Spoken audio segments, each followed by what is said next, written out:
ಈ ಘಟನೆ ಏನಾಗಿದೆ, ಯಾರು ಕಾಂಗ್ರೆಸ್ಸಿನ ಕಾರ್ಯಕರ್ತ ರಾಜಶೇಖರ್ ರೆಡ್ಡಿ ಅವರು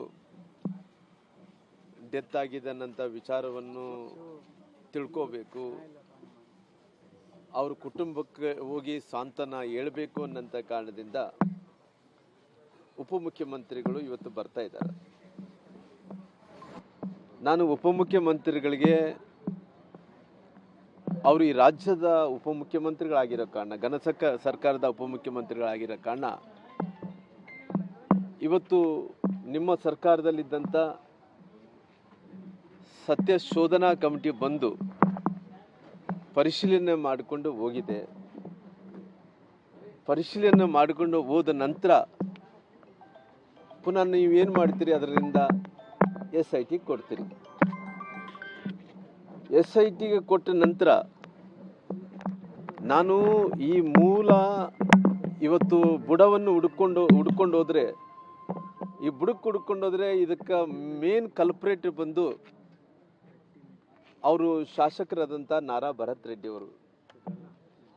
ಮೂಲ ಬುಡ ಬಂದು ಕಲ್ಪ್ರೇಟ್ ಬಂದು ನಾರಾ ಭರತ್ ರೆಡ್ಡಿ ಆಗಿರೋ ಕಾರಣ ಇವತ್ತು ಮುಖ್ಯಮಂತ್ರಿಗಳು ಮೊನ್ನೆ ತಾನೇ ಏರ್ಪೋರ್ಟಿಗೆ ಬಂದಿದ್ದರು. ಆ ಏರ್ಪೋರ್ಟಿಗೆ ಬಂದಂಥ ಟೈಮಲ್ಲಿ ಯಾರ ಹತ್ರ ಮಾತಾಡಿದರು? ಇದರಲ್ಲಿ ಮೇನ್ ಕಲ್ಪ್ರೇಟ್ ಆದಂಥ ಬುಡಕ್ಕೆ ಹೋದ್ರಿಗಿನ ಶಾಸಕರಾದಂಥ ನಾರಾ ಭರತ್ ರೆಡ್ಡಿ ಅವರು A1 ಅಕ್ಯೂಸ್ಡ್ ಅವರು.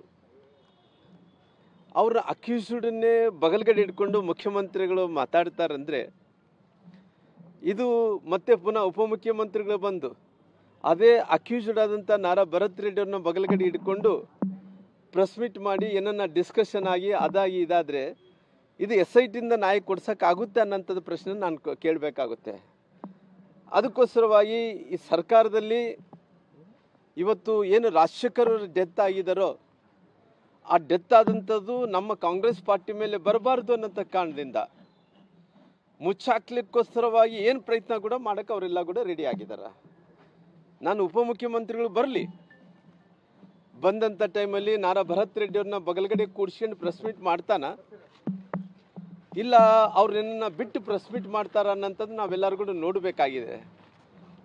ಅದಕ್ಕೋಸ್ಕರವಾಗಿ ಇವತ್ತು ಉಪಮುಖ್ಯಮಂತ್ರಿಗಳು ಬಂದ ನಂತರ, ಯಾಕಂದರೆ ಉಪಮುಖ್ಯಮಂತ್ರಿಗಳು ಬಂದ ನಂತರ ಇದ್ರ ಬಗ್ಗೆ ಏನು ಅವರು ಚರ್ಚೆ ಮಾಡ್ತಾರ, ಏನು ಡಿಬೇಟನ್ನು ಮಾಡ್ತಾರ, ಆ ಸತ್ತಿದಂಥ ರಾಜಶೇಖರ್ ಅವ್ರಿಗೆ ಯಾವ ರೀತಿಯಲ್ಲಿ ಜಸ್ಟಿಸನ್ನು ಕೊಡಿಸ್ತಾರ, ಈ ಕೇಸನ್ನು ಯಾವ ರೀತಿಯಲ್ಲಿ ಸಮರ್ಥನೆ ಮಾಡ್ಕೊತಾರ ಅನ್ನೋ ಎಲ್ಲ ವಿಚಾರಗಳನ್ನು ನಾವು ಕೇಳಬೇಕಾಗುತ್ತೆ.